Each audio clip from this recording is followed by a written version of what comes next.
Okay, so put your hand up if you know Yasmin Mugahid or you know about Yasmin Mugahid.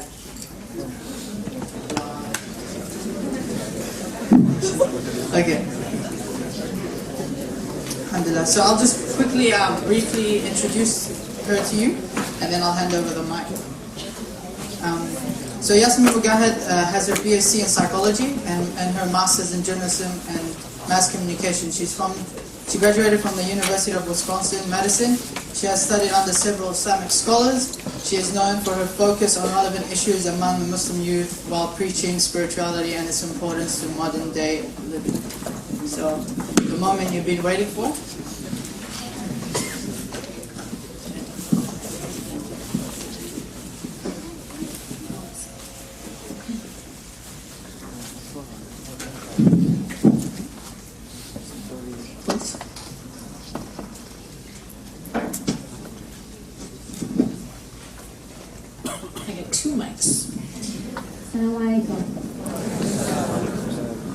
أعوذ بالله من الشيطان الرجيم بسم الله الرحمن الرحيم والصلاة والسلام على رسول الله وعلى آله وصحبه أجمعين من يهده الله فلا مضل له ومن يضلل فلا هادي له وأشهد أن لا إله إلا الله وحده لا شريك له وأشهد أن محمدا عبده ورسوله رب اشرح لي صدري ويسر لي أمري واحلل عقدة من لساني يفقهوا قولي. I always like to start with this dua. This is part of it, is the dua of Musa alayhi salam when he was given the task of approaching Fir'aun. And as you know, Fir'aun was one of the, or perhaps the greatest tyrant that ever walked the earth. And we are currently dealing with a lot of tyrants. So we know what that looks like a little bit. We have tyrants all over different countries and what they're doing. But Fir'aun was the worst of them. And Musa alayhi salam had this task. He was commanded by Allah subhanahu wa ta'ala to approach Fir'aun. And he was told to give his message, the message of Tawheed to Fir'aun. Because Fir'aun was someone who stood up and said, أَنَا رَبُّكُمُ الْأَعْلَى, I am your Lord Most High.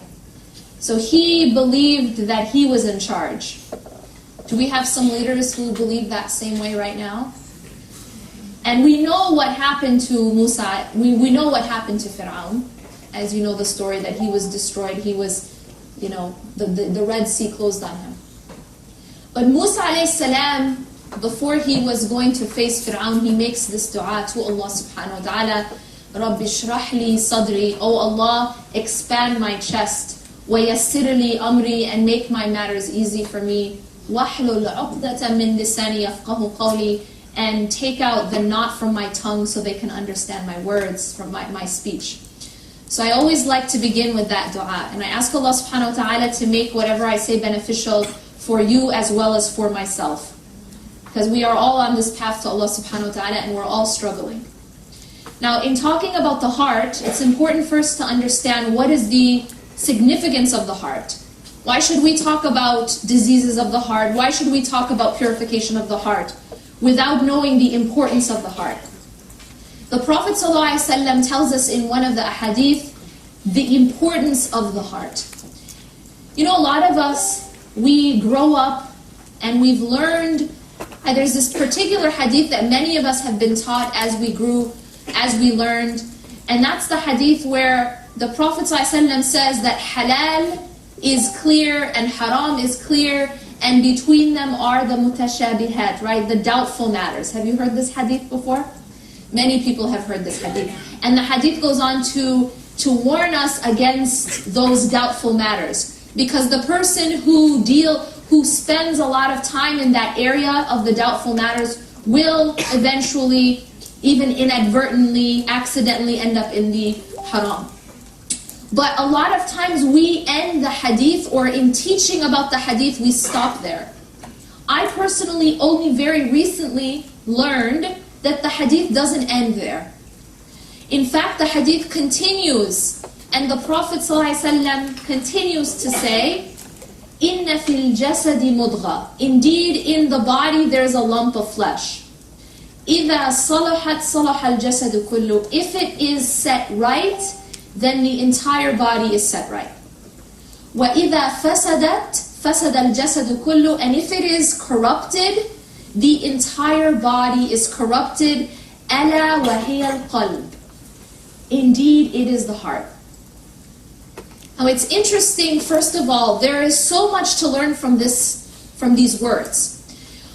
But there's something else that's very interesting, and that's the fact that this part about the heart is in the same discussion as the discussion of haram and halal. It's part of the same discussion of here are the clear halal and here are the clear haram, and between them are doubtful matters which you should try to stay away from. Now I think there's something we can really learn in this, and that is that so much of what we're taught about Islam typically by our parents and our teachers is that there is a list of haram and halal.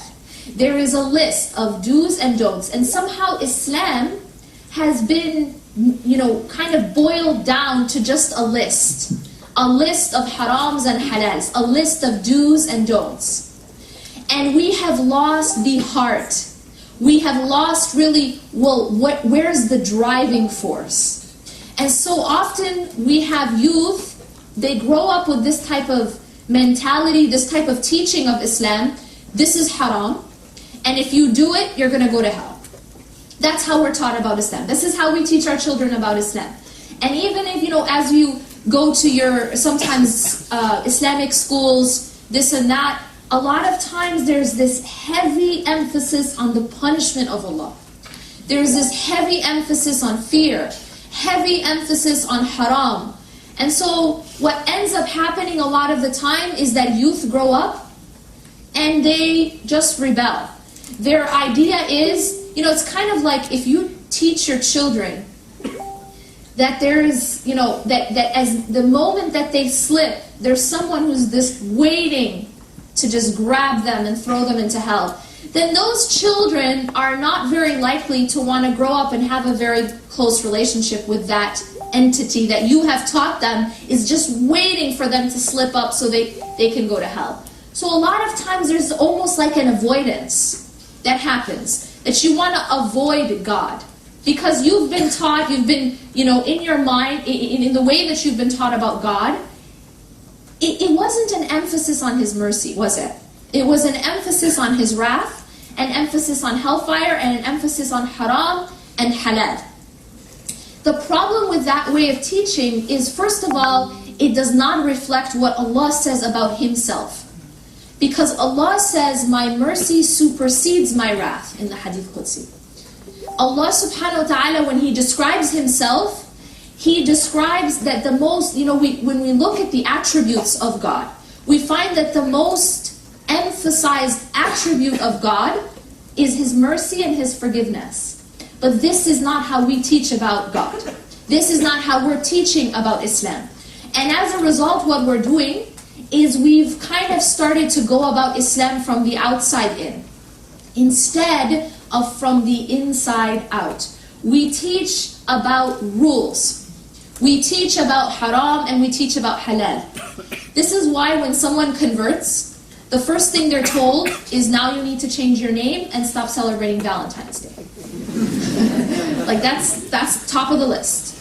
There's a problem in the way that we're teaching. And the reason, and when you look at the prophetic example, the example of the Prophet ﷺ and all the prophets that came before him, you find that, for example, with Muhammad ﷺ, the entire period of Mecca was not about haram and halal. And in fact, Aisha radiallahu anha said that if the first verses to be revealed were, do not drink alcoholic drinks, people would have said, we will never leave alcoholic drinks. And if the first verses were, do not commit illegal sexual intercourse, people would have said, we will never give up illegal sexual intercourse. And she goes on to say that the first verses that were revealed were about Allah and were about the Day of Judgment.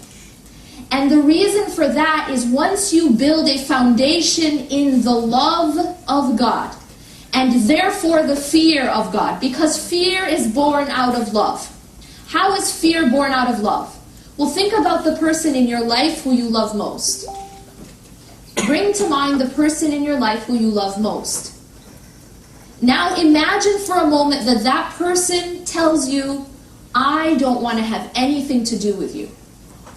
I am so displeased with you that I'm going to disconnect myself from you. What emotion does that trigger inside of you? What emotion? Fear. Fear. Now, is it because the person said, I'm going to come beat you up?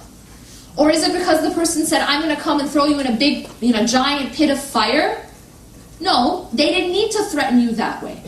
They just threatened you that they don't want to have anything to do with you, that they don't want to speak to you again, that they want to cut you off. And that is the greatest fear when you love someone. Allah subhanahu wa ta'ala says this, that on the day of judgment, there are people who Allah will not want to talk to. There are people who Allah says that today we will forget you as you forgot our silence. Can you imagine the one you love most saying, I'm going to forget you? That elicits the greatest fear. But that fear comes out of what? Love. When you love someone, you fear displeasing them. Even if it doesn't involve fire or boiling water, you fear displeasing them. You fear that they would turn away from you. And that's your greatest fear. So that obedience to the one you love comes out of love. And that fear also comes out of love. If we teach, so when you go back to how you teach about Islam, how do you stick to the halal and stay away from the haram? The first verses to be revealed were not about halal and haram. They were not about Valentine's Day. They were not about, pornography or smoking or alcohol or haram relationships. They were about building that attachment to Allah subhanahu wa ta'ala. Essentially, they were about the heart. They were about cleaning the heart and attaching the heart first and foremost to Allah. And making those hearts of those companions and the people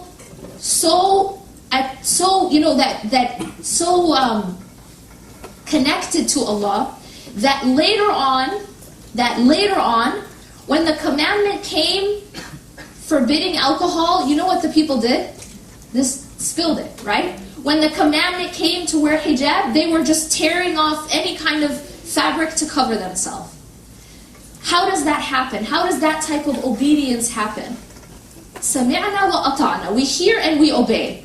That reaction can only come when the heart has been cleaned, the heart has been attached to Allah subhanahu wa ta'ala, the heart has been rectified. As the Prophet ﷺ says in this hadith, Inna fil jasadi mudgha. In the body there's a lump of flesh. If it is set right, then the entire body is set right. And if it's corrupted, the entire body is corrupted. Verily, it's the heart. If you want to see why people's lives become corrupted, why people's actions become corrupted, why entire communities become corrupted, why an entire ummah can become corrupted, it's because of the heart.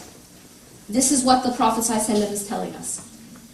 And so if we want to solve the problems that we have at an individual level, at a family level, and at a societal level, we need to go back to Islah al-Qulub. إِذَا صَلُحَتْ صَلَحَ الْجَسَدُ كُلُّهُ. If it is set right, if it is cleansed, if it is made sound, then the entire body will be. Moreover, the Prophet ﷺ tells us in a hadith which is very relevant at this time, as we are witnessing the situation that he described over 1400 years ago. He told his companions that there will come a time when you will be like the froth on the ocean. You know when you look at the ocean and there's the strong waves, there's the tide, and then there's these bubbles, right? This little froth that's on the top of the waves. When you look at that, you see that it's weightless. It doesn't really have, first of all, a choice where it moves. It just kind of moves wherever the tide takes it. He says that there will come a time when this ummah, when his ummah will be like that. And he says that what will happen during that time is that the fear that was in the hearts of the enemies will be taken out. And then in those hearts, the hearts of the ummah, will be put something called wahan. And he goes on to describe what is wahan. But in that discussion, the companions asked him, because he's describing the state that the ummah will be in. And they say, is it because we will be few in number? So they assume that maybe that they're going to be so weak, that the ummah will be so weak because they are few in number. And he says, and he responds and says, no, they will not be few in number. You will not be few in number. You will be great in number. But this will happen, that the fear from your enemies will be taken out. The fear of you that used to be in the hearts of your enemies will be taken out. And wahan will be put in your heart. Now another description he makes, which is just so, we witness now, is he says that your enemies will come and they will gather one another around to feast on you like someone gathers others around to feast on food. He's describing the state of the ummah as we witness it now. But what's important here is to see why. Because the Prophet ﷺ diagnoses in this hadith why that happens. Why that's going to happen. And he says, because wahan will be put in your hearts. We have to understand, he's not talking here about, he doesn't say because you're small in number. In fact, he says that isn't the reason. He doesn't say because you don't have enough weapons. He doesn't say because you don't have enough military might and you don't have enough strategy and all these things that we focus on. He says it's going to be about your heart. And specifically, it is going to be because of hubb ad-dunya wa karahiyat al-maut. The love of dunya and the hatred of death. That is the heart of the issue. We want to know why we're in the situation we're in now. The hadith already diagnoses it. It's because of this disease that we have in our heart called hubb ad-dunya. Love of dunya. Love of this life. So we need to start looking at how are we going to change me. Because we're so interested in changing others. We're so interested in changing our situation. But we have not yet realized that to change our situation, we have to change ourselves. Allah subhanahu wa ta'ala says, إِنَّ اللَّهَ لَا يُغَيِّرُ مَا بِقَوْمٍ حَتَّى يُغَيِّرُ مَا بِأَنفُسِهِمْ. Indeed, Allah does not change the condition of a people. So our external condition does not change until حَتَّى يُغَيِّرُ مَا بِأَنفُسِهِمْ, until they change what is inside themselves. If we are in a condition, again, on an individual level, or on a family level, or on a societal level that we don't like, or that we want to change, we have a divine formula of how to change it. It is about changing this. It is about changing me. It is about changing my heart and cleaning it. Islahul qulub. One of those diseases that the Prophet ﷺ said, I fear most for you. He says, I do not fear most for you that you would be poor. But I fear most for you that the dunya will increase, that you'll have more and more dunya, and you'll compete for it more and more as those people before you competed for it, and it will destroy you like it destroyed them. We have a problem not because we are rich or poor. We have a problem because we have become ultimately attached to those things of the dunya over akhirah. We love this life over the next life. So it's interesting because there's a lot of discussion about how to change our condition. There's a lot of fancy discussion, right? We have this problem, we have that problem, let's talk about politics, okay, those are important discussions.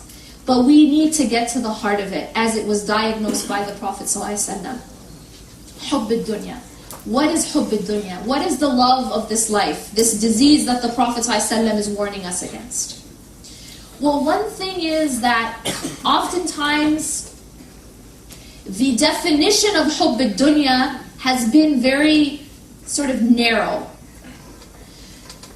We know, for example, that you shouldn't be, attached to money, right? We know that we're not supposed to be attached to material things. Does this mean that we can't have money, that we can't have material things? And this is a subtle argument, but here's the sort of the litmus test. And I love to share this story because I think it's such a powerful description of what it means to have, or rather to own dunya, but to not allow dunya to own you. This means that a person can actually be rich. They can own a lot of money, but their money doesn't own them. And there's this beautiful saying of Ali radiallahu anhu where he says that zuhd, the word zuhd is to do without, not being ultimately attached to, sometimes it's translated as asceticism. But zuhd here, the Ali radiallahu anhu is describing what is zuhd really. And he said zuhd is not that you do not own anything, but that nothing owns you. So those things that you own, your car and your money and your house and your status and all of these things that you own, make sure that it doesn't own you. How do you know that it does? How do you know the difference? Now this is where this is a story that illustrates this point. Sheikh Abu Hanifa, rahmatullah alayh, was a man who, as you know, he was one of the greatest scholars, and he also owned property. He had wealth. And one time while he was teaching, some people came to him and said, "Your ships have sunk." So this means that he just potentially lost a lot of money, a lot of wealth. So what he did is he paused. He stopped teaching, he paused, and then he said, Alhamdulillah. And then he continued teaching. Alhamdulillah, all praise is due to God. And then a little while later, they came back to him and they said to him, actually we made a mistake. It was not your ships that sunk. They were different ships. So again he stopped, he paused, he stopped teaching, he paused, and he said, Alhamdulillah, all praises to God. And he continued teaching. Later on, when he was asked about that, he explained. And he said, when I was first told that my ships have sunk, I paused and I examined my heart and I found it unmoved. So I said, Alhamdulillah, that it was unmoved. And then the second time when I was told that it was not my ships, meaning that I didn't lose all that wealth, again I stopped, I paused, and I examined my heart, and I found it unmoved. So I said, Alhamdulillah, that it was unmoved. What can we learn from this example? First of all, he had the wealth. It came, it left. But that was not what moved his heart. His heart was not moved by the increase or decrease of his wealth. And therefore, when he held the wealth, he held it in his hand and not in his heart. And there is a very, very deep difference between what you hold in your hand and what you hold in your heart.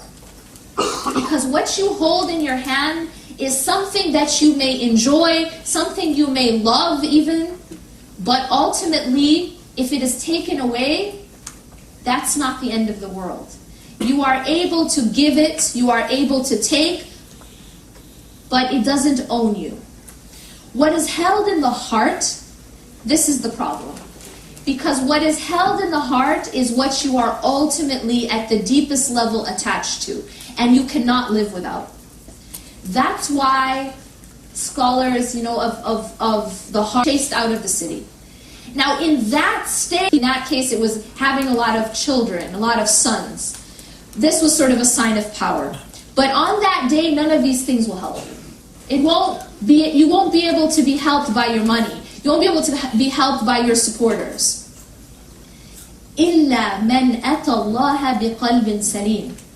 Except the one who comes to Allah with a heart that is salim.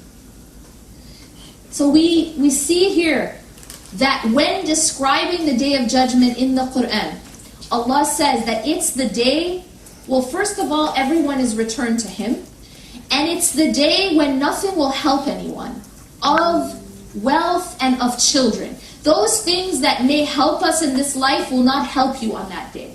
The only thing that will help you on that day is the one who comes back to God with a heart that's salim. Now I want to talk about this concept, the heart that is salim, the heart that is sound, the healthy heart. And we know that there are different types of hearts. The healthy heart that is salim is the heart that is free of these types of diseases. A heart that is free of the disease of love of dunya. Because if you actually look at it, you know, there's many diseases that can strike a heart, including envy, jealousy, arrogance. When you look at these diseases, you can find that pretty much all of them, that they can be brought back to the root cause, which is love of dunya. Love of this life over the next life. بَلْ تُؤْثِرُونَ الْحَيَاةَ الدُّنْيَا وَالْآخِرَةُ خَيْرٌ وَأَبْقَى. Do you prefer the life of this world when the next life, the hereafter, is better and more lasting? You know, it's interesting when you think about this ayah where God is asking us this question. Do you prefer this life when the next life is better and more lasting? Because, you know, here's the thing. We have a choice. You know, it's like you go to the market and you have two products. You have one which is damaged. It has tears in it. It's cracked. It's broken. And you have another product which is perfectly fine and perfectly sound. Who in their right mind is going to choose the broken one? And not only choose the broken one, but pay an infinite amount of money for the broken one. Does it make any rational sense? So this is what we do, and this is what Allah is asking us. You prefer the life of this world when the next life is better and more lasting. This life is broken in a lot of ways. This life is, by its definition, two things. One, imperfect. It is imperfect. No matter how much money you have, no matter how much power you hold, you can never make this life perfect. You can never make it perfect. If you like something about your life, there's something you don't like. It's never going to be all good. That's the definition of dunya.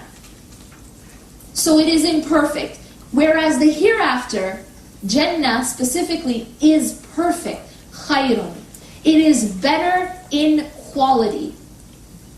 وَأَبْقَى. What's the other thing about this life that hurts us? Is it doesn't last. Even if you think something is good or perfect for a moment, can you keep it that way? You really love the way your BMW looks today. But can you keep it looking like that after 20 years? Even 10 years, even 2 years, right? No matter what you do, you cannot keep it looking that way. You may be really happy with the way your body looks, the way your face looks, the way your skin looks, but can you keep it that way? Can any of them keep it that way? The actresses, the actors, the models, they would do anything in their, possible, and they do. You know how much money people spend on plastic surgery, right? But can you keep it that way? You can try all the Botox in the world, but you cannot keep it that way. You may look, you think you look great for a moment, but how do you look 20 years later? And then can you keep it and never die? These are the realities of life, and no one can escape them, no matter how much money they have. You know, you can believe in God or you can disbelieve in God, but you can't change these realities, no matter what you do. This hurts us. Allah is telling us, see, if we use our intellect, if we use our hearts to understand, we would never choose the broken product over the one that's sound, right? No one goes to the store and says, actually, I want to spend $1 million on your broken, that broken necklace or that shattered vase. Nobody does that unless they can't think properly. This is what we do. This is what human beings do every single day. This is the choice. These are the choices we have made. And Allah is asking us about these choices. بَلْ تُؤْثِرُونَ الْحَيَاةَ الدُّنْيَا وَالْآخِرَةُ خَيْرٌ وَأَبْقَى. Do you prefer the life of this world when the hereafter is two things? خَيْرٌ, it is better, meaning it's perfect, right? There's none of that, I really like this about my life, but I can't stand this. There's none of that. There's no fear, there's no sadness. This is when Allah describes the Jannah, Jannah, whether it's Jannah of this life, of being near to Him, of dhikr, or it's the Jannah of the hereafter. He describes it again and again in this way. لَا خَوْفٌ عَلَيْهِمْ وَلَا هُمْ يَحْزَنُونَ. There is no fear on them, and nor will they grieve. When you go and you look at, what are the things that cause us psychological anguish, what are they? It's two things essentially: depression and anxiety. It's sadness and it's fear. And those are specifically the two things Allah mentions again and again. You don't have that in Jannah. So it is khayrun, it is better, and it is abqa, it lasts. It is more lasting. This life will come to an end. No matter how much you love your car or your house or your figure, it will come to an end. And you can't change that. Allah subhanahu wa ta'ala reminds us of this. And He tells us how is it that we choose this over that. The heart that is salim is the heart that loves Allah most, and it is the heart that prefers the next life over this life. When you go back and you look at the root of all the other diseases, you will find that it is attachment to that, that lesser life. Envy, for example. Envy, what is envy about? Envy is that you see somebody who has something of dunya that you want. And you, inside of you, and this is, for example, hasad. Inside of you, you want that person. It's not just that you want what they want, it's not just that you want what they have. You actually have a violent desire for them to not have what they have. So it's the desire for that ni'mah, that blessing, to be taken away from them. That's hasad. That's a disease of the heart. What is that rooted in? It's rooted in love of dunya, hubb dunya. Because whatever it is that they have, that you're so envious of, has to do with dunya. Right? Because the only thing that is actually worth, that has an actual worth, is the relationship with Allah. But why should you envy someone else's relationship with Allah when everyone has equal access to it? Or you would have no reason to envy another person and want that to be taken from them, because you have equal access to it. Not everyone has equal access to money. Not everyone has equal access to health. Not everyone has equal access to, being able to get married and have a big house and these kinds of things. And so when someone has it and you don't, you may feel envious because you can't get what they have, so you want it to be taken away from them. It is rooted in love of this life. Because these are things of the dunya that come and go. And your attachment to those things is what makes you want it so bad. Want it so bad that you're willing to be envious of another person for having it. But we have to ask ourselves, what do I love most? And what do I want most? Because whatever I want most and love most, that's going to be sort of my criteria of how I judge others and how I judge good and bad. If my criteria is I want this life most, I want status, I want money, then those are the things that we're going to chase, and then we're going to be envious of those who have it while I don't have it. But if our criteria is straight, and we realize that the only currency that really matters is taqwa, is consciousness of God, is that currency, that relationship with Allah. If we really realize that we're going to come back to Allah on a day when nothing will avail you, nothing will help you of wealth and children, إِلَّا مَنْ أَتَى اللَّهَ بِقَلْبٍ سَلِيمٍ, then we would have the right focus, and we wouldn't be envying people for things that come and go. Our focus would be different. Arrogance. When you look at the disease of arrogance, what is that rooted in? Well, arrogance, and there are actually, it's interesting because the English word arrogance, it's not that precise. But in Arabic, there's actually different shades of arrogance. One of them is ghurur. Ghurur is a disease of the heart. And it can be translated as arrogance, but it's something more specific. Ghurur is to measure yourself above what you really are. Ghurur essentially is self-deception. You're maghrur, like you think you're something that you're actually not. This type of arrogance, okay? That is a disease of the heart. And then there's another type of arrogance, kibr. Kibr is when you're not necessarily, it's pride. So you're proud, you have pride for something that may actually be in you. So for example, you might have pride because you're very rich, and you actually are very rich. As opposed to ghurur, where you may think you're very rich, but you're not. Okay? Or you may think you're very smart when really you're not smart at all. Right? That's ghurur, because you totally got the definition, like you got it all wrong, right? You think you've measured yourself far above what you are. So you may be arrogant about something that's absolutely not in you. You think you look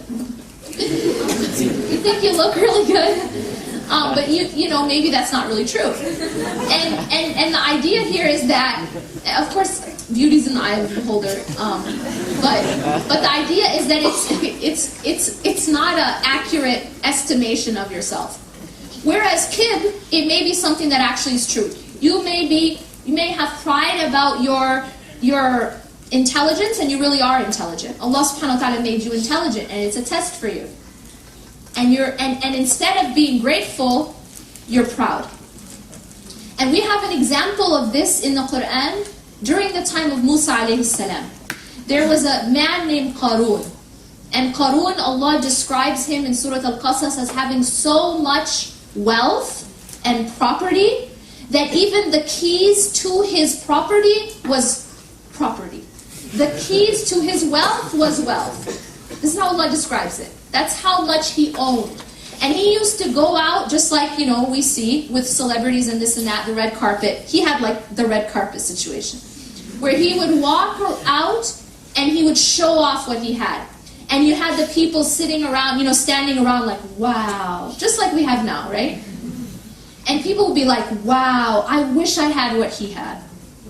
And and Allah describes there were two groups of people. Those people who desired the life of this world. He describes them that way.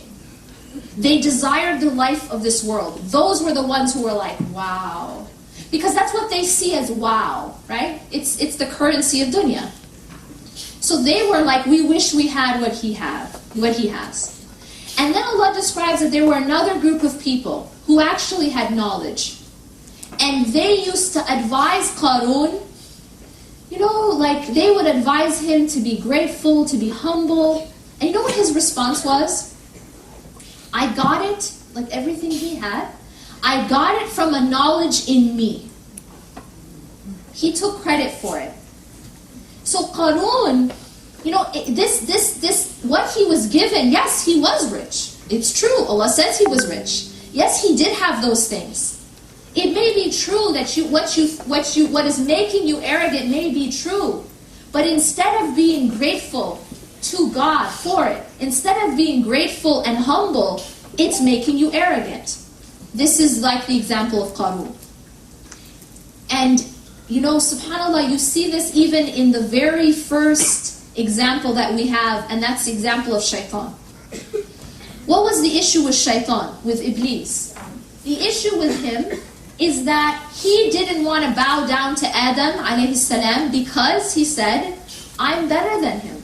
Because you created me from fire and you created him from clay. Do we have people right now saying I'm better than him? Because I'm from this country and you're from that country? Or I speak this language and you speak that language? Or I have this color skin and you have that color skin? Do we have a little bit of that? This is like the legacy of shaitan. That's the legacy of Iblis. That arrogance. Aba was stakbar, right? He became arrogant and he disobeyed Allah subhanahu wa ta'ala because of his arrogance. But even worse than that, even worse than his disobedience, and I want you guys to really focus on this. What was worse than his disobedience was that after he disobeyed Allah, so his arrogance not only made him disobey Allah, it made him, after he disobeyed Allah, refuse to repent. You see, there's a difference between Adam and Iblis. Because Adam ate from a tree he wasn't supposed to, am I right? And Iblis didn't bow when he was commanded to, am I right? But their response after making that, after doing that, was very different. Iblis said to Allah, because you have kicked me out, so first he's not taking responsibility, he's blaming God. He blames God that he got kicked out of heaven, out of Jannah. Because you have kicked me out, I will go and try to attack try to attack your servants and bring them with me. So he makes a vow at that point that he's going to try to misguide us. But he begins by saying, because you have kicked me out. He didn't humble himself. So his arrogance was so deep that it not only made him disobey God, but it made him, after disobeying God, refuse to repent. See, the biggest problem isn't that we're going to slip up, because Allah knows that we're going to slip up. He created as human beings, He created us as human beings, not as angels. And the difference between a human being and an angel is that an angel does not slip up and a human being does. So the goal of our life isn't that we would ever be able to be perfect, but the goal is that when we slip, we come back to God. And we repent and we humble ourselves. That is what Adam did, alayhi salam. His response, and you can contrast this with the response of the arrogance in Iblis.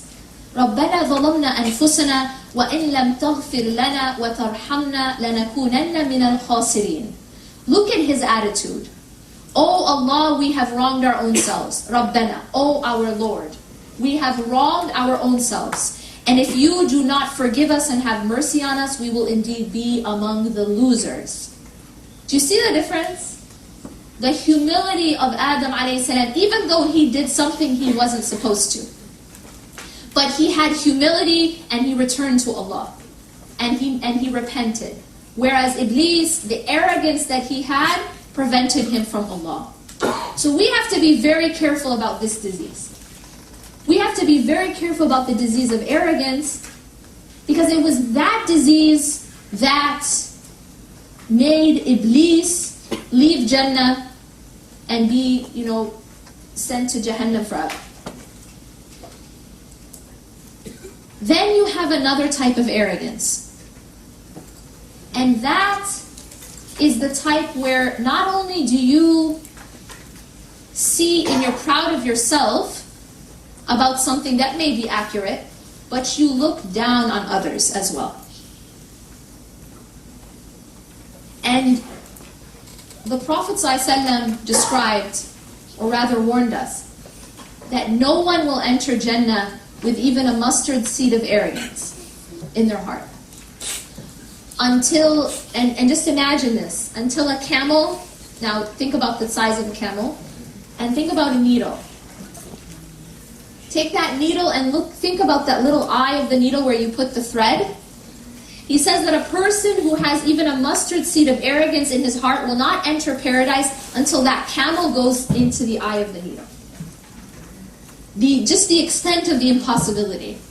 So this is one of those diseases we have to be very, very conscious of. And again, it is rooted in love of dunya. What is going to make you arrogant? What are you arrogant about? If you are arrogant about these things that you have, it is rooted in your attachment to dunya. But there's a type of arrogance too, and I want to inshallah end on this note, because I think sometimes we tend to fall into this without even noticing. And this is the arrogance of the so-called righteous. We can also call it self-righteousness. This is the arrogance of, I'm so religious and look at all those non-religious people. Right?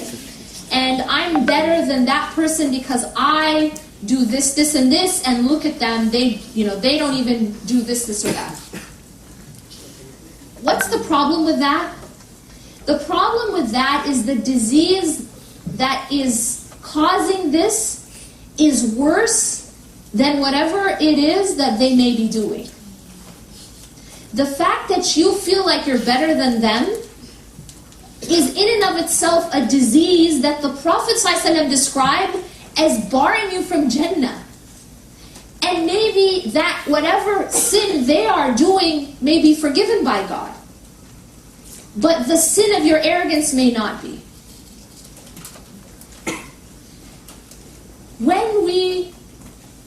When Allah has blessed us with obedience, when Allah has blessed us with worship, when Allah has allowed me to worship Him, when Allah has allowed me to stand up and be able to pray to Him, is this because I'm better? Is this a gift from me to Allah that I'm standing to pray? It is not. Here's what we have to realize. Allah doesn't need us. Allah doesn't need you or I to pray to Him. We know that any of us, if all of us were to gather together and if all of us were the most righteous of the most righteous heart, we would not increase Allah's kingdom. Any more than if you take a needle, put it in an ocean, how much water comes out. And if all of us were as wicked as the most wicked heart, we would not decrease from His kingdom. So we have to be very clear that we do not do Allah any favors by worshipping Him. We only do favors for our own self. And we only harm our own selves when we disobey Him. It's just like a person who goes to the doctor. Doctor says, don't drink poison. And person says, I'm going to show that doctor. Right? I'm a rebel. I'm going to rebel against the laws of the doctor, the rules of the doctor, because I'm a rebel. And I go home and I drink the whole bottle of poison. I mean, it seems silly, but we do that all the time. Anytime we disobey a commandment of God, we are not harming God. We are harming our own selves. You are the one drinking the poison. Who do you harm? Do you harm the doctor? Or do you harm yourself? This is what we do. When I say, no, I'm going to be a rebel and I'm not going to follow His rules. I'm going to do things that I want to do. Okay, yes, you have that freedom, just like the person has the freedom to drink poison. But it is you who harm your own self. So when we are able to worship God, we have to realize that if there's any amount of worship that I have been blessed with, it is not a gift from me to God. It is a gift from God to me. The fact that I have been given the ability and the guidance to be able to stand up and pray is because God has gifted me. God has given me a gift, a favor, not because I'm better than anyone else, not because I'm, inherently anything. Because we are all nothing except by what Allah gives us, by what God gives us. The hadith says that all of you are naked except for those whom He clothes. All of us are hungry except for those whom He feeds. We have nothing from our own selves. So if a person is righteous, he should or she should be absolutely grateful to God, first of all. And second of all, and I think that I'm gonna just end with these two sort of cures to arrogance, specifically self-righteousness. One is to realize that the source of my so-called righteousness is not me. It's God. And that any gift that is given can be taken. Never feel safe. My heart is on the deen today. Never feel safe that your heart can't turn.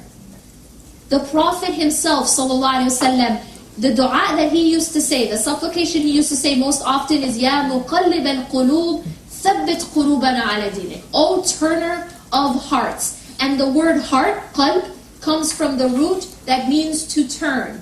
That which turns, by definition, is always turning and can easily turn. So he himself is asking, sallallahu alaihi wasallam, O turner of that which turns, keep our hearts firm on your deen. He is asking that. So if the Prophet ﷺ is asking that, how do I feel safe? How do I feel safe that my heart couldn't turn? We're told that there could be a person who wakes up in the morning as a believer and by the evening they're a disbeliever. Wakes up in the morning as a disbeliever, by the evening they're a believer. Never feel safe. The moment you feel safe in your faith, oh, I'm good. I got a guaranteed place in Jannah. You know that even Abu Bakr radiallahu anhu, who actually did have a guaranteed place in Jannah, used to say that even if I had 1 foot in Jannah, I would still worry that I wouldn't enter it.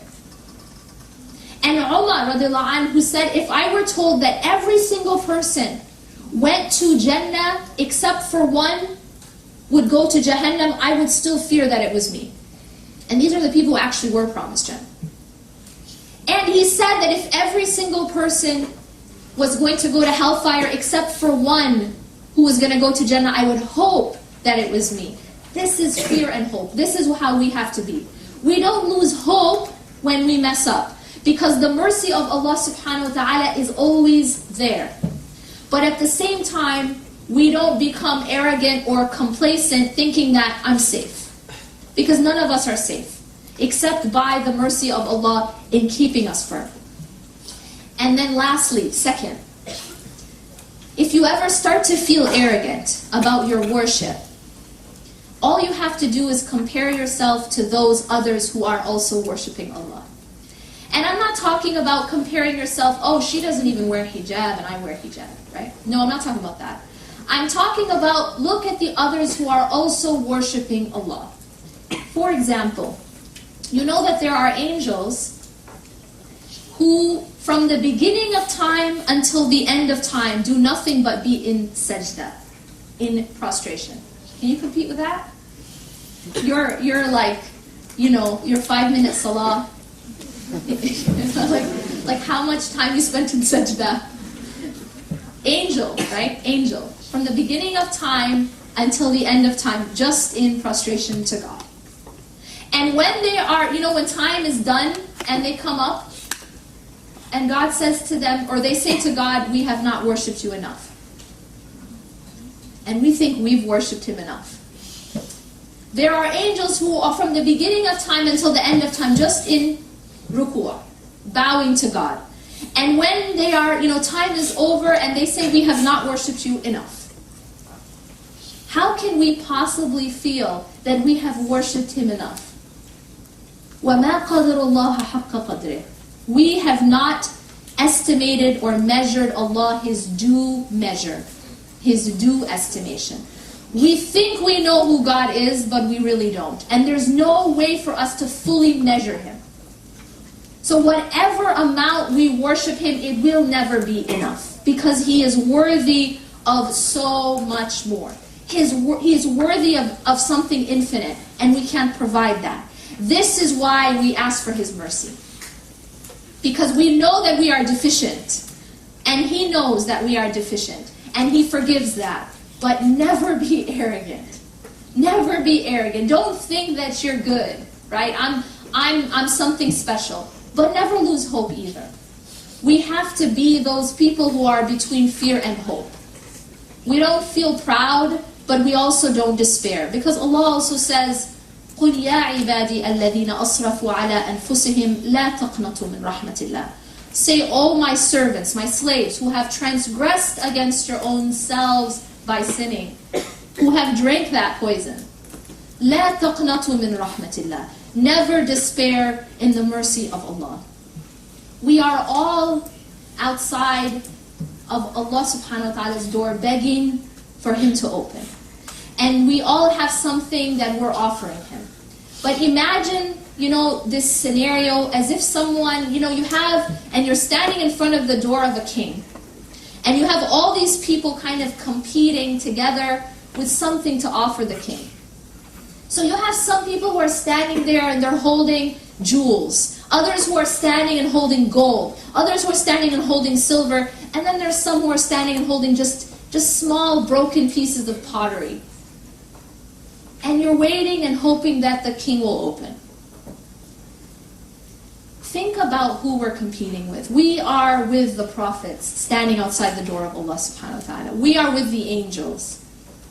We're holding broken pieces of pottery compared to the jewels that they offered, right? Their worship was nothing like our worship. And yet, Allah still opens. And yet Allah still opens the door of His mercy. So this should bring out what? Gratitude and humility and not arrogance. أقول قولي هذا واستغفر الله لي ولكم إنه غفور رحيم. سبحانك الله وبحمدك نشهد أن لا إله إلا أنت نستغفرك ونتوب إليك. السلام عليكم ورحمة الله وبركاته.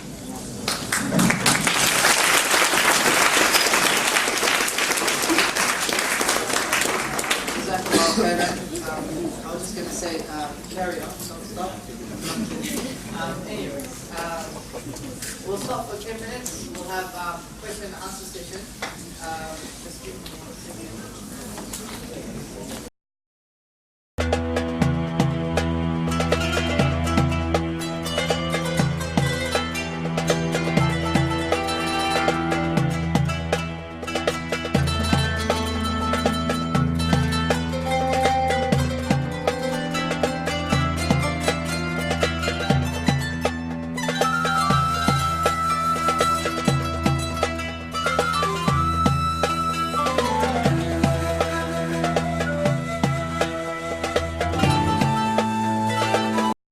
أنا العبد الذي كسب الذنوب وصدته الأماني أن يتوب نعبد ونصلي على رسوله الكريم بسم الله الرحمن الرحيم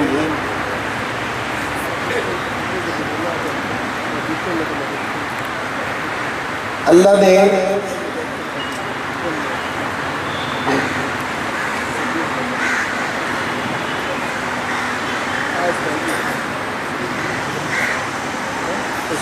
اس دنیا میں جو چیز بھی بنائی ہے نا جو چیز بھی وہ بغیر مقصد کے نہیں ہے اب یہ مائک ہے نا اس کا مقصد ہے کہ یہ آواز دور تک جائے اور اگر یہ کام کرنا چھوڑ دیں تو ہم اس کا کیا کریں گے اس کو پھینک دیں کہ بھئی یہ بیکار ہو گیا اس کا کوئی کام نہیں ہے پنکھا ہے جب تک ہوا دے رہا ہے جب تک فائدے مند ہے ہم اس کو استعمال کریں گے جب کام کرنا چھوڑ دے گا تو کیا کریں گے اس کو اتار کے چینج کر دیں گے یار یہ فارغ ہو گیا جو چیز بھی استعمال میں رہتی ہے اپنا کام صحیح کرتی رہتی ہے ہم اس سے فائدہ اٹھاتے ہیں جس میں وہ اپنے استعمال میں نہیں رہتی تو اس کو ہم ضائع کر دیتے ہیں بھائی دیکھیں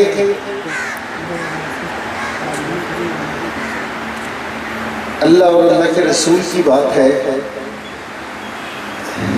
اللہ کی بات ہو رہی ہو کوئی اللہ کی بات سننے کی بجائے کوئی اور کام کرے یہ جائز ہے यहाँ हुजूर पाक सल्लल्लाहु अलैहि वसल्लम की बात हो रही हो, अल्लाह के रसूल की बात हो रही हो, और कोई अल्लाह के रसूल की बात को छोड़ के किसी और काम में लग जाए, क्या बनेगा उसका?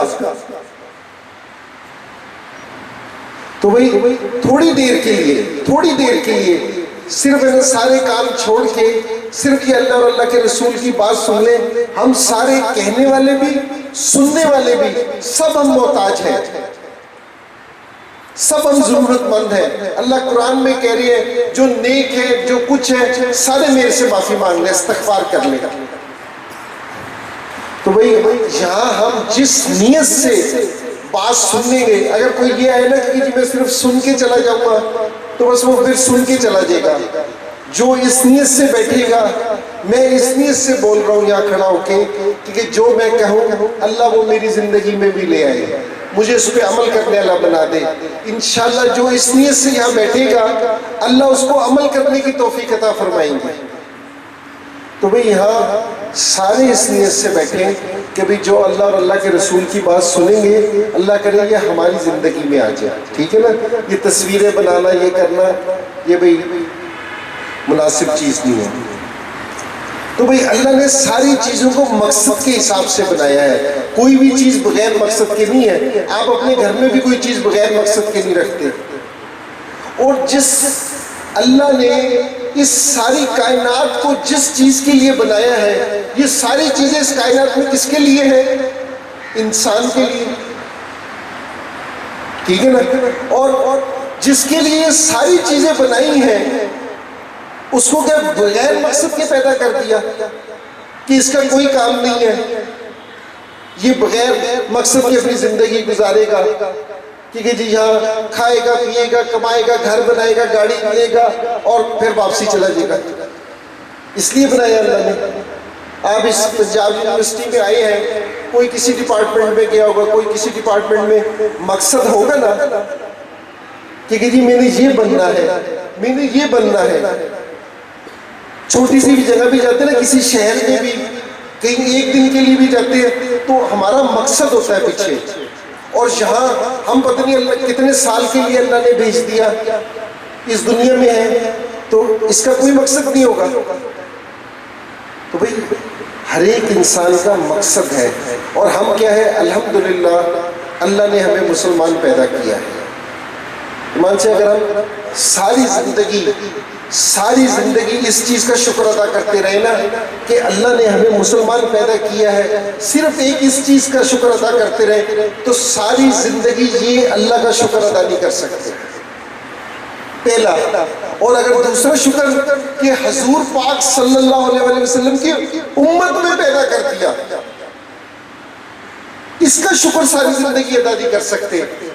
दुनिया में कोई काम ना करे ना, इन दोनों में से किसी एक चीज का शुक्र अदा करे तो नहीं कर सकते। एक सहाबी थे, वो हुजूर पाक सल्लल्लाहु अलैहि वसल्लम के पास तशरीफ आए। उन्होंने कहा जब ज़माने जहलियत में हमारे यहाँ जब लड़कियां पैदा होती थी तो उसको ज़िबा करके जिंदा दफना देते थे, तो मैंने 60 ऐसी लड़कियों को बचाया, उनको पाला पोसा, उनकी बड़े होकर शादी की, तो अब मैं मुसलमान हो गया हूँ, तो मुझे उसका अजर मिलेगा। तो हुजूर पाक सल्लल्लाहु अलैहि वसल्लम ने फरमाया, जिसका मफ़हूम है कि उसी पे तो तुझे ये कलमा नसीब हुआ है। पहले लोग कितनी कुर्बानियां देते थे जिनको कलमा मिलता था, अब तो अल्लाह ने ये माँ की गोद में हमें दे दिया। तो भाई सबसे बड़ी चीज़ तो ये कि अपना मकसद पहचानने। और मकसद कौन बता रहा है? मकसद कौन बताता है? जो जिस चीज़ को बनाता है। अब अगर होंडा वाले गाड़ी बनाएंगे तो उसका इस्तेमाल का तरीका कौन बताएगा? होंडा वाले। और टोयोटा वाले गाड़ी बनाएंगे तो टोयोटा वाले। तो हमें किसने बनाया? अल्लाह ने। तो अल्लाह हमें बता रही है कि भाई तुम्हारे इस्तेमाल का क्या तरीका है। हम अपने इस्तेमाल से हट गए ना, तो साथ यंग लड़के भी हैं। मैं वो क्रिकेट का भी एक वाकया सुनाता हूँ। ब्राइन लारा एक प्लेयर है ना, प्लेयर होता था मेरी तरह, रिटायर हो गया। उसको कराची में टेस्ट मैच था, उसको हमने ना खाने पे बुलाया। एक हमारे बुजुर्ग है, पहले अमेरिकन होते थे, फिर मुसलमान हुए थे 35 साल पहले, तो उसको खाने पे बुलाया, तो उसको दावत दी हमने कहा इसको खाने पे बुला के ना इनसे दावत दिलवाते हैं दीन की, बड़ा अच्छा अखलाक का लड़का है। उसको सारी दावत दी कि हम अपने अल्लाह के हुक्म किस तरह मानते हैं, किस तरह हजूर पाक सल्लल्लाहु अलैहि वसल्लम के तरीके के मुताबिक ज़िंदगी गुजारते हैं, किस तरह माँ बाप की खिदमत करते हैं, किस तरह बीवी के साथ मामला करते हैं, किस तरह बच्चों की परवरिश करते हैं, किस तरह पड़ोसियों का ख्याल रखते हैं, किस तरह कारोबार करते हैं, किस तरह। तो ब्राइन लारा ये सारी बातें सुन के ना चुप हो गया, खामोश। थोड़ी देर के बाद कहता है इसी तरह जिंदगी गुजारनी चाहिए। तो जिस दिन वापसी होटल आ रहा था ना खाना शाना खा के, तो यूसुफ और वो एक ही गाड़ी में बैठे थे। तो मोहम्मद यूसुफ से कहता है कि यूसुफ ऐसे मुसलमान कहाँ हैं जो इस तरह जिंदगी गुजारते हो। तो यूसुफ कह रहे कि यूसुफ ने मुझे बताया, कह रहे इनकी भाई फिर मैं खामोश हो गया। पहले वो खामोश हुआ था जिस दिन दीन का बताया था, जिस दिन अमाल की बात आई तो हम खामोश हो गए। मैं आज से 1.5 साल पहले ना इंग्लैंड में एक जगह खेलने गए, एक लैशिंग क्लब है, उधर से सारी दुनिया के जो इंटरनेशनल प्लेयर है ना सिर्फ वो आके खेलते हैं। तो मैं भी गया, मैं भी जाके उनकी तरफ से खेला। तो पहले सारे मेरे वक्त के प्लेयर्स थे जो वो भी रिटायर हो गए थे, तो उन्होंने पहले मैं किसी और हुलिये में देखा था, अभी इस हुलिये में देखा, तो उनसे मेरी दीन की बातचीत हुई। तो गोरे थे ना जितने, सारों को हमारे दीन का पता है, कोई ऐसा नहीं है जिसको हमारे दीन का ना पता हो, सारों को पता है दीन का। तो उन्होंने कहा कि हमें पता है कि तुम्हारी किताब भी सही है, तुम्हारा दीन भी सही है, उससे कहा कि तुम गलत हो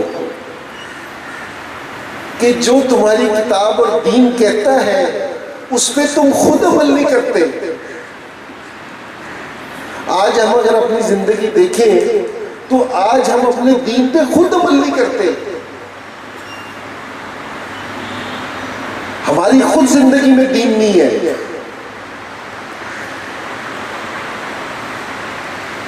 ये जिस जिंदगी के पीछे हम भाग रहे हैं ना, हमने अल्लाह और अल्लाह के रसूल की जिंदगी को छोड़ा है।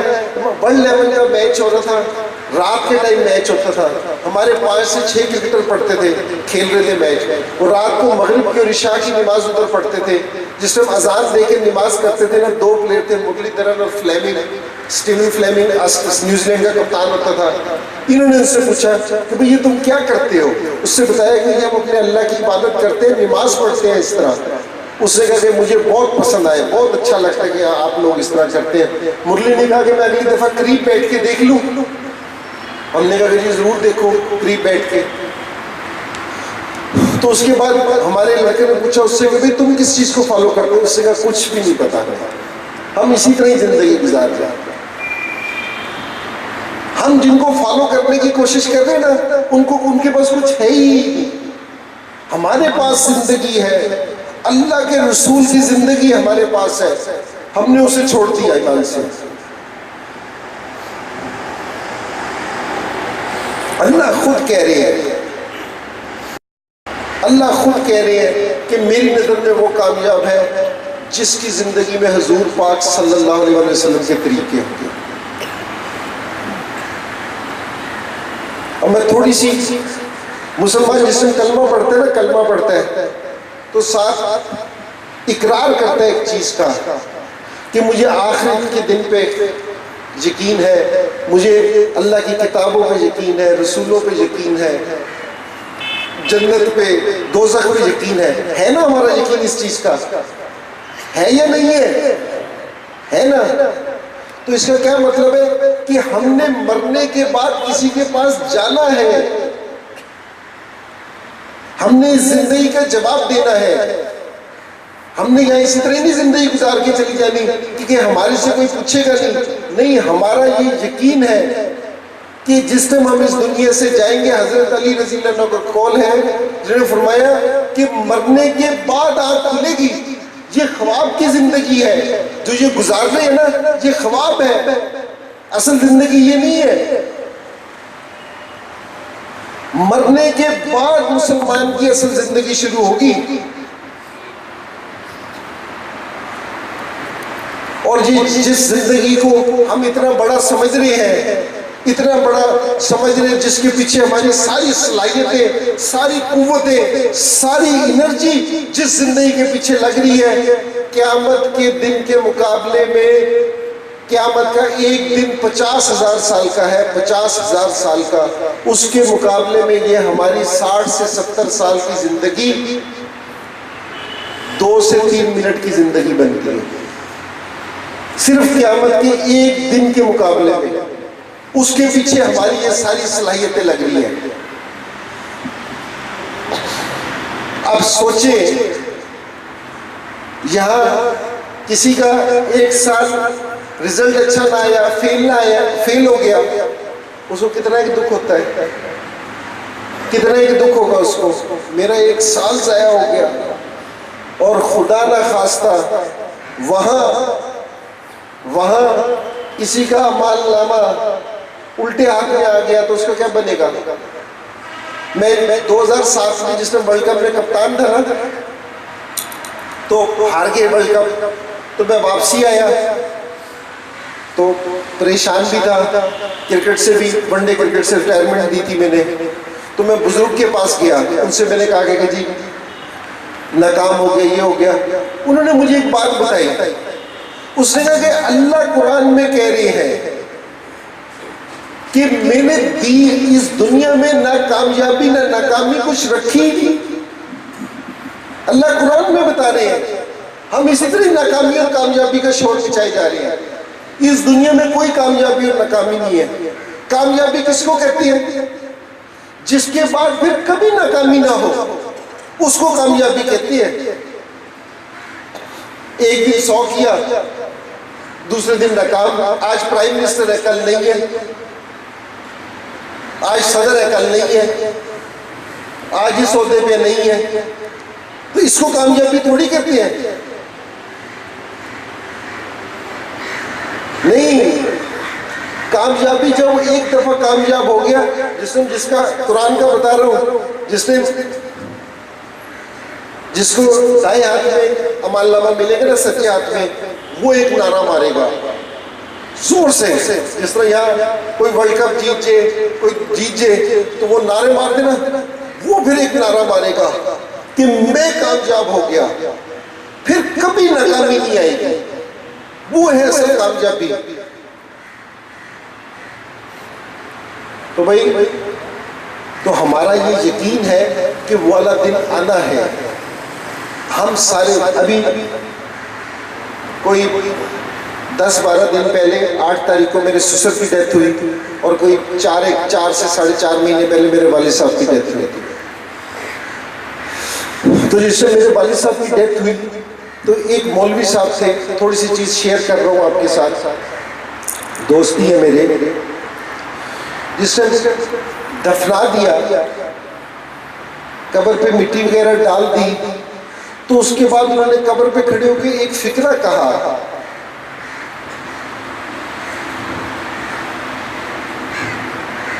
उन्होंने मेरे से, सारों से, जितने भी लोग खड़े थे, उन्होंने कहा कि इंसान इस दुनिया में इस दिन की तैयारी करने के लिए आया है, कि ये जो दिन है ना उसका, इस दिन की तैयारी करने के लिए आया है। क्यों? ये अब हमने मरना वगैरह नहीं है, मरना खत्म हो गया, मरना नहीं है, अब इंतकाल है मुसलमान का। जिस तरह यानी जमीन किसी के नाम है, किसी और के नाम होगी, तो हम कहते हैं ना कि इंतकाल हो गया जमीन का। तो अब हमारा भी इंतकाल होना है, ट्रांसफर होनी है इस दुनिया से दूसरी दुनिया में। और जिसमें ये ट्रांसफर होगा ना, जिसको हम कहते हैं कि मर गया, रूह चली गई, तो इंसान 1 से 1.5 मिनट के लिए गायब दिमाग होगा बस, कि उसका दिमाग काम नहीं करेगा 1 से 1.5 मिनट के लिए। उसके बाद क्या होगा, इंसान बिल्कुल ऐसा होश और हवास में आएगा कि जैसा पहले भी कभी नहीं होगा, इस दुनिया में भी ऐसा होश और हवास में नहीं आएगा। क्यों? क्योंकि उसने 3 सवालों के जवाब देने जिसकी तैयारी के लिए वो यहां आया है। 3 सवाल, जिसने उस 3 सवालों के जवाब दे दिए तो एकदम उसका प्रोटोकॉल शुरू होगा।